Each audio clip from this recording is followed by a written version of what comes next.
The New York Mets just suffered a gut-wrenching loss to the Dodgers, letting a late-inning meltdown erase what should have been a statement win. A brutal eighth inning flipped the script, handing LA a 6-5 victory and leaving Mets fans frustrated yet again. But beyond the sting of another winnable game slipping away, there's a bigger story unfolding. From missed opportunities to troubling trends, the warning signs are flashing bright. Let's break down exactly why this recent stretch should set off alarms around the league on a new episode of Mets Post. Let's get it. For better or for worse, the New York Mets have been making headlines since last June, and it won't slow down anytime soon. From their impressive turnaround last season to the signing of the biggest free agent of the offseason, it's been a nonstop roller coaster for the NL East division leaders. They started their first 40 games of the season by going 21-10, which was an impressive start despite the dramatic question marks hovering all around them. From the slow start of Francisco Lindor to the questions surrounding Juan Soto's reason for signing with the crosstown rivals of the New York Yankees to even their tough stretch in May. It hasn't been easy for anyone in that clubhouse except for probably Pete Alonso, who has had a stellar season and has been on a tear. Despite the nonsense haunting them at every major league stadium, despite the questionable struggles of their prized free agent and a batting lineup that has yet to break out, the Mets have found themselves on top of the NL East with just the Phillies on their heels, which in my opinion should be very alarming.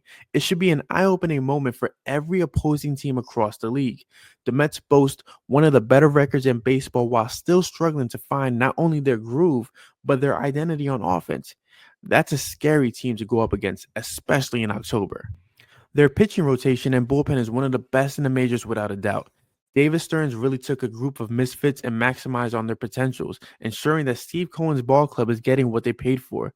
The pitching staff is boasting a league-leading 2.85 ERA while only allowing a league-best 178 earned runs. They're fifth in the league in strikeouts and have allowed the second fewest home runs to date. Talk about getting your money's worth. Unfortunately, when it comes to batting, it's a completely different picture. The team is 17th in the league when it comes to their batting average, which sits at 244 in the season so far. They may have the ninth most home runs, ninth most RBIs, and seventh best on base percentage, but where they're hurting the most is with runners in scoring position. They have a batting average of 219 with runners in scoring position. If they're looking to contend, then this needs to be fixed as soon as possible. A lot needs to be done to fix this, and it won't happen overnight. The Mets are still waiting for Juan Soto to wake up and arrive and be who we know he is, while Mark Vientos needs to shake off his own struggles, discipline himself at the plate, and be the elite player that he is meant to be.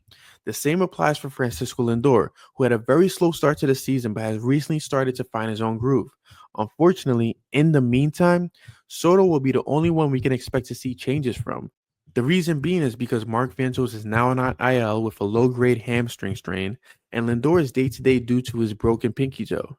If the Mets are able to improve in this aspect of their game, then they could be much more lethal than they were last season.